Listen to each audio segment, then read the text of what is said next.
대표적인 경우가 이제 명품 시장인데요. 최근에 한국의 명품 시장이 여러 국가들 중에서 굉장히 빠르게 크고 있습니다. 맞아요. 외로우면 명품을 사고 괴로우면 립스틱을 사고.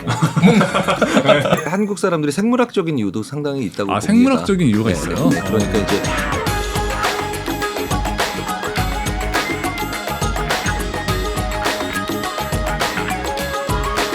소비문화인문의 경제 이야기 비주류 경제와 호스트를 맡은 저는 토스 김창선이고요. 저는 재무덕후 이재용입니다. 이번 주 비주류 경제학에서는 소비 이면의 심리 이야기를 다루려고 하는데요. 게스트로 김경일 교수님 모셨습니다. 어서 오세요. 안녕하세요. 네. 아니 김경일 교수님은 저희가 유튜브나 방송에서 자주 배워서 그런지 저희한테 너무 친숙한 다정한 심리학자이신데 심리학 중에서도 인지심리학 전문가이시잖아요. 근데 인지심리학이 저희 시리즈 이름인 이제 경제학이랑도 굉장히 밀접하게 닿아 있다고 들었는데 맞나요? 그럴 수밖에 없는 게 네. 저희 인지심리학자들이 그 사람의 내면에 있는 세상을 알아보기 위해서 사용하는 도구가 돈이거든요. 그러니까 이제 네네. 돈이라고 하는 것이 어떻게 흘러가는가에 본질적 측면에 경제학에 관심이 있다면 인지심리학자들은 얘가 요즘 불안한가? 라고 하면 이 물건에 대한 가치를 매겨보라고 하는 거예요. 왜냐하면 불안해요 재용님이라고 물어보면 재용님이 자존심이 있어서 안 불안한데요? 네, 거짓말할 수 있죠. 네. 그런데 이 물건을 한 달 전에 보여드렸는데 이 물건 얼마에 사시겠어요? 이랬더니 11,000원이요. 근데 갑자기 이번엔 3만 원이라도 살래요. 이러면 뭔가 재용님의 마음속에서 큰 변화가 있었다는 걸 얘기하는 거죠. 그래서 저희들은 오히려 그런 마음을 추리해내는 변화를 추리해내는 도구로 돈을 많이 사용을 했던 거고 그런 과정에서 인간의 마음에 대해서 이론들을 만들어낼 때마다 경제학자들은 주목하게 되고요. 결국 인간의 행동과 의사결정 과정을 그렇죠. 연구하는 거니까 그렇죠. 여기를 네, 맞닿아 네, 있다. 그렇게 짧게 요약이 되는 거예요. 네. 재용님은 이제 교수님 좀 친숙하시죠? 당연하죠. 경일 교수님 모르는 분이 어디 있어요? 모르는 특히 분이 없죠. 이제 사실 뭐 각자 친숙하지 않나요? 네, 그럼 각자 어떻게든 알고리즘에 걸리게 돼 있어. 이미 익숙한 것 어떤 같아요. 내용이든 간에 네. 걸리게 돼 있어. 네. 안 봤을 리가 없어. 재용님도 평소에 이런 심리학이나 인지심리학 이런 거에 관심이 좀 있으셨나요? 관심이 많죠. 왜냐하면 제가 초이성주의이기 때문에 네네. 인간의 감정을 이해를 잘 못해요. 네네네. 그러다 보니까 제가 이해하기 제일 어려운 대상이 저희 아내인데 네. 그럼 이제 만약에 트러블이 있잖아요. 근데 도저히 이해가 안 되는 거야. 그럼 찾아봐요. 인간의 감정이란 무엇인가. 아 그것도 티 같아요. 네. 전형적인 그렇게를 해서라도 내가 이해를 해야 되니까. 그러니까 네. 요즘엔 되게 뇌과학 책이 되게 많이 진짜 나오잖아요. 많아요. 뇌과학 보면 보통 어디 뭐 전두엽이 어떻게 돼가지고 우리가 어떻게 의사결정하는 거고 뭐 약간 이런 식의 어떤 얘기들이 나오잖아요. 네네. 근데 인지심리학도 거의 비슷하더라고요. 거의 같이 일을 하는 분들이죠. 네. 재용님은 네. 이제 티답게 네. 이 심리를 좀 티답게. 네. 심리를 이제 이해하려고 하는 네. 접근을 하고 계시지만 네. 가끔은 자기 스스로도 좀 이해하지 못하는 그런 행동을 하실 때가 있나요? 최근에 제가 방송을 우리가 촬영했잖아요. 네네. 중고차 방송 목요일 날 촬영했잖아요. 네네. 제가 그 다음 주 화요일 날 차를 샀어요. 뭐해 이거 뭐예요? 아 잠깐만. 아 이거 너무 빅뉴스인데? 이런 분들이 있으니까 심리학자들이 얼마나 즐거워. 제가 원래 막 되게 계획적인데 네네. 그때 막 방송하다 보니까 괜찮은데? 그래서 아내랑 우리 차 살까? 그래서 와이프는 사자. 그러고 나서 바로 중고차 검색을 해가지고 뭐예요? 네, 차가 좀 비쌌어요. 네네. 그럼에도 불구하고 그냥 샀습니다.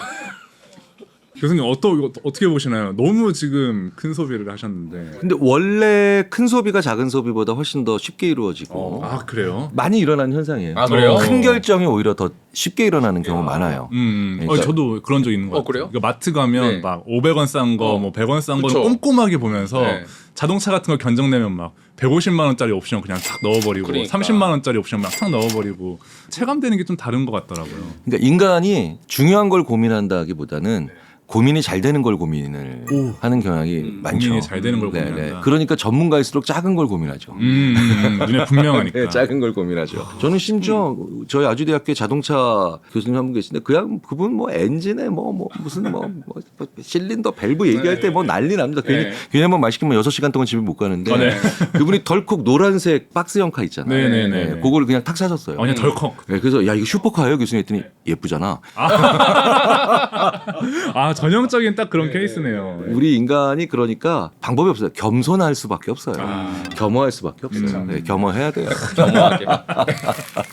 아니 저희가 오늘 특별히 교수님을 게스트로 모신 이유가 있는데 이번에 토스에서 머니북이라는 금융 상식 가이드북을 냈어요. 그러니까요. 네. 네네. 저축, 투자, 소비, 연금 등 살면서 꼭 필요한 금융 지식 100가지에 관한 답변을 엮은 책인데요. 교수님도 머니북에 함께 하셨잖아요. 어떤 내용을 좀 다루셨는지 알려주실 수 있나요? 뭐 왜 과소비하는지, 네, 과소비. 우리가 어떨 때 뭐 소비 충동을 억제하지 못하는지, 다른 분들은 아무래도 조금 더 투자라든지. 예, 해야 될 것과 하지 말아야 될 것들에 대한 어떤 좀 분명한 그런 얘기들을 많이 해주셨다면 저는 약간 좀 일상생활에서 경험하는 그런 이야기들을 해드렸던 것 같아요. 어떻게 보면 오늘 이야기는 소비 문화이면의 심리 이야기가 중심이 될 것 같은데 저희 채널 키워드가 소비이기도 하고 지금 같은 고물가 시대에 더욱 중요한 화두잖아요. 교수님과 함께 머니북 속 질문들을 소화하면서 한국인의 소비 심리에 대해서 파헤쳐 보도록 하겠습니다. 비주류 경제학 특별 에피소드 본격적으로 시작해 볼 텐데요. 책 속에 있는 질문들 중에 한국인의 과소비 이야기를 좀 더 다뤄보려고 해요. 한국인이 정말 과소비에 유독 취약한지 교수님의 의견이 궁금해요. 한국인이 과소비에 취약하다. 진짜 yes and no죠. yes and no죠. yes and no인데 일단은 한국 사람들이 자기한테 필요하지 않은 물건임에도 불구하고 니즈라고 얘기하는 그런 것이 있다라고 생각하거나 심지어 착각하는 경우는 많기는 해요. 이제 이걸 저희가 원투와 라이크의 착각이라고 보통 얘기를 많이 하는데 너무너무 내가 갖고 싶은 물건이 있는데 사갖고 집에 와보니까 네. 안 뜯어보는 것들이 많더라는 거죠. 있죠. 네.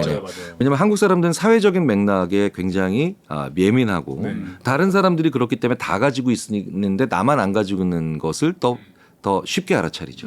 이럴 때 많이 느낄 수 있는 게 원트. 네, 원하는 거죠. 강렬히 원하는 거죠. 나만 안 가지고 있는 불편한 감정을 가지기 싫으니까. 근데 가지고 왔는데 집에 와보니까 내가 라이크는 없어요. 라이크는 없어요. 이런 이제 당황스러운 순간이 좀 많죠. 개인주의 사회라고 불리는 문화에서는 조금 이런 경향이 적기는 해요. 그래요? 네, 적기는 해요. 그 외로움도 과소비를 부추긴다고 들었어요. 외로움이 진짜 과소비를 부추기나요? 외로움은 확실히 부추기. 확실히? 확실히 부추기. 그러니까 인간이 외롭다라고 하는 건 박탈되는 상태잖아요. 이건 스트레스와는 좀 다른 거예요. 네, 스트레스라고 하는 건 제가 보통 표현을 많이 합니다. 안 만나고 싶은 사람을 만나서 괴로운 게 스트레스고 만나고 싶은 사람을 못 만나는 게 외로운 거죠. 그러니까 외로운 거랑 괴로운 거랑 좀 다른 거예요. 그러네요. 네. 근데 일본이 전형적으로 외로운 사회거든요. 한국이 전형적으로 괴로운 사회고.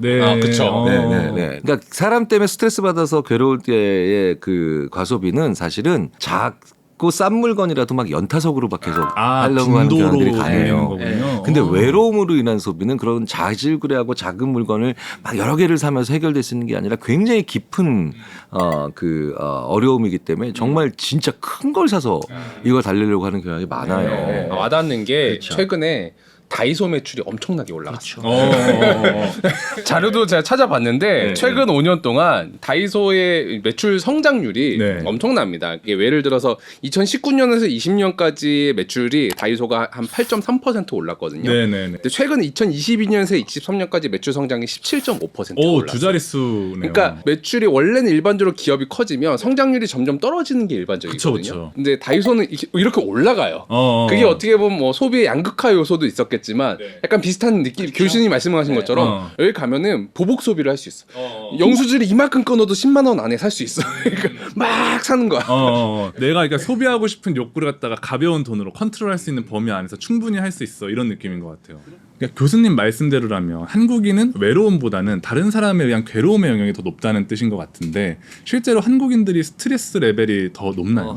일반적으로 웰빙 지수 낮은 거 많이 아실 거예요. 스트레스 지수도 높은 거 대부분의 연구에서 나오는 거고요. 근데 그거는 원래 한국 사람들이 생물학적인 이유도 상당히 있다고 봅니다. 생물학적인 이유가 있어요. 네. 그러니까 이제 뇌에서 행복감이나 만족감을 만들어내는 물질 자체가 다른 나라에 비해서 유난히 좀 적게 나오는 것도 있어요. 그러니까 타고나는 행복에 대한 민감도가 적죠. 그러니까 아무래도 좀 더 많이 가져야 행복해지는.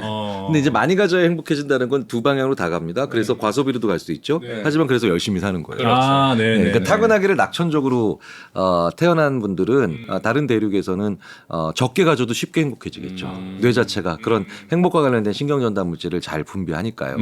근데 우리는 그런 사람들을 보면 어떻게 얘기합니까? 그런 분들을 지루하다, 낙천적이라고 보지 따분하다. 않고 심지어 게으르다고. 게으르다. 적게 가져도 심각해지니까 그러니까. 쉽게 행복해지니까. 그러니까 근면성실한 문화와 약간의 과소비는 어느 정도 같이 갈 수밖에 없어요. 근데 그렇게 치자면 일본도 근면성실한 편인데 상당히.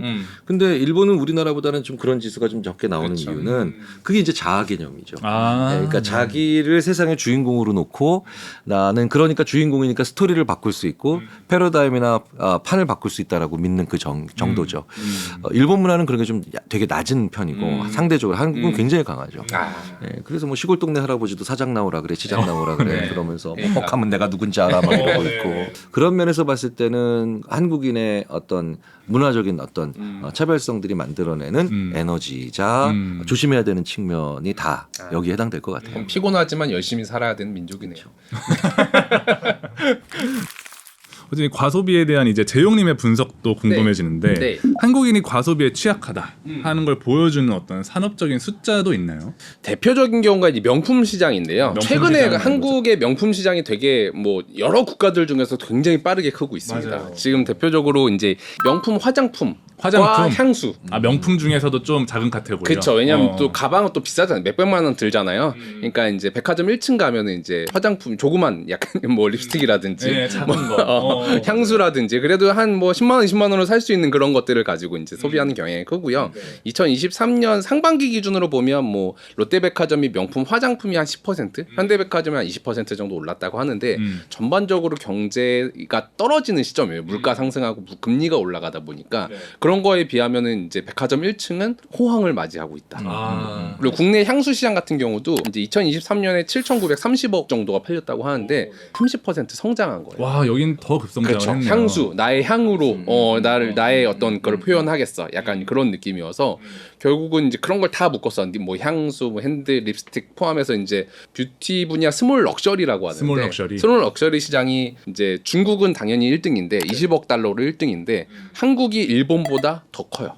일본은 경제력이나 인구수에 비하면 우리보다 두세 배 이상 더 큰 나라인데 인구수를 감안해 보면 우리나라가 스몰 럭셔리 훨씬 많이 쓰고 있는 거죠. 어제 재용님이 보시기에 이런 럭셔리 시장의 동향을 좀 살펴보면 한국인이 과소비에 취약한 이유를 좀 뭐라고 생각을 하세요, 재용님은? 과소비에 취약한 이유를 한번 생각해 보면 사람들이 너무 바운더리 없이 겹쳐져 있지 않나라는 생각을 해요. 서로의 영역에 너무 지금 다 그렇죠. 물론 일본은 외로워서 문제라고 하는데 우리는 너무 이렇게 서로 간의 경계선을 인정하지 않는 것 같은 느낌. 그러니까 서로 직장 생활이든 사회 생활이든 뭘 하든 간에 이게 서로와 서로를 이렇게 약간 이렇게 올가매고 단일 대우처럼 다 같이 기합을 받듯이 살고 있는 거 아닌가라는 생각을 할 때가 있어요. 그러니까 괴롭잖아요.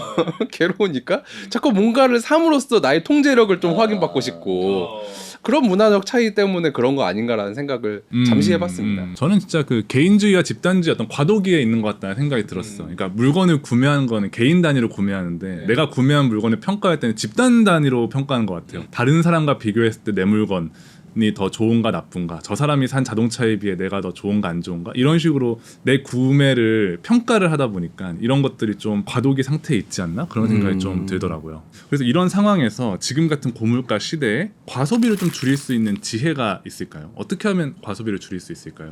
과소비를 줄이면 안 되고 소비를 줄여야 됩니다. 소비를 줄여야 된다. 네. 그러니까 과소비라고 하면 굉장히 특정 테마 같잖아요. 약간 변명을 할 수 있게 되는군요. 네.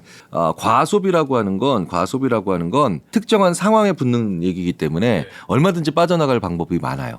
이건 과소비가 아니야. 이건 정당한 소비야. 정당한 소비를 줄여야 돼요.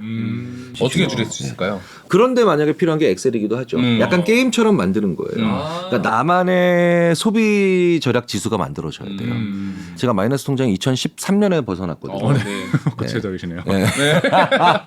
11년 전에 벗어나셨습니다. 마이너스 통장에서 벗어나는데 벗어나기 위해서 소비를 줄이기 위해서 끊임없이 가계부나 이런 식이 아니라 전달 대비, 전달 대비, 전년도 대비, 전분기 대비 이거를 항상 저희가 체크를 했어요. 체크했어요. 왜냐하면 4월달보다 5월달이 지출이 많을 수밖에 없거든요. 네, 그렇죠. 그러니까 벌써 제가 합리화하는 거예요. 왜? 어린이날 있고 어버이날 있고 이러니까. 너무 이해해요. 맞아. 그러니까 용돈 드렸으니까. 그러니까 제 엑셀에서 전달 대비, 전분기 대비, 전년도 동월 대비 이런 것들이 있어요. 그럼 이 세 개 중에 스코어가 딱 나오면 제가 피해갈 방법이 없는 거죠. 그래서 술 한 번 덜 먹자. 네. 그래서 나의 소비 지출 혹은 소득 증가 게임을 만드셔야 돼요. 내가 어디에 민감한가. 어디에 민가가 그럼 나와요. 사람마다 꽂히는 시그널이 달라요. 네네. 이것도 좀 궁금해요. 장바구니에 이제 물건들만 잔뜩 쟁여두는 그런 소비를 하시는 분도 있잖아요. 과소비를 막는 역할을 하는 건지 아니면 충동적으로 나중에는 결국 사게 만드는지 어떻게 생각하시는지 좀 궁금해요. 물론 두 가지 다 뭐 어떤 분한테는 전자가 있고 어떤 분은 후자일 경우가 있는데 확률적으로 보면은 장바구니 기능은 그 기업이 예상한 것보다는 충동 구매를 오히려 막는 경향이 더 많아요. 아 그래요. 기업 입장에서는 당연히 이런 기대가 있죠. 까먹지 마. 까먹지 마. 너 그거 있어. 너 지금 결정 못했지만 맞아요. 너 이거 있어. 그거 알려줄 이거 때도 있어. 있어요. 네, 장바구니에 네, 네. 있다고. 그렇죠. 장바구니에 있다고 알려줄 때가 있죠. 근데 사실은 평균적으로 조금 더 그래도 자기 주관이 있는 분들한테는 그래서 그 장바구니에 있는 것들을 한 번 더 냉정하게 검증해서 충동 구매를 줄일 수 있는 기회가 되고요. 조금 자기 기준이 오히려 더 명확한 분들한테는 기업이 원하는 대로 예, 끝까지 기억나게 해서 되는 게 있죠. 예, 예. 그래서 내가 장바구니를 통해서 자꾸 더 많이 소비하고 있다는 느낌이 든다라면은 내가 아직 그 물건에 대한 혹은 그 분야에 대한 자기 기준이 없다라고 생각을 하셔야 돼요. 지금 되게 이제 작고 디테일한 구체적인 얘기들을 많이 했잖아요. 네. 큰 결론 하나 말씀드리자면 행복한 사람은 과소비 안 하죠. 네, 심리적 행복을 좀 네, 더 네, 지향해라. 네, 네. 그러니까 행복하다라는 것의 개인별적인 정의, 사람마다의 정의는 좀 다르겠지만 행복했다는 건 만족했다는 거잖아요. 그렇죠. 만족하면 스톱이에요. 생각해보세요. 만족하면 스톱하잖아요. 네. 그렇죠. 그러니까 다른 걸 충족돼 있으니까. 그렇죠. 근데 내 행복은 소비를 하면 행복해져라고 생각하는 사람들은 어떻게 해요?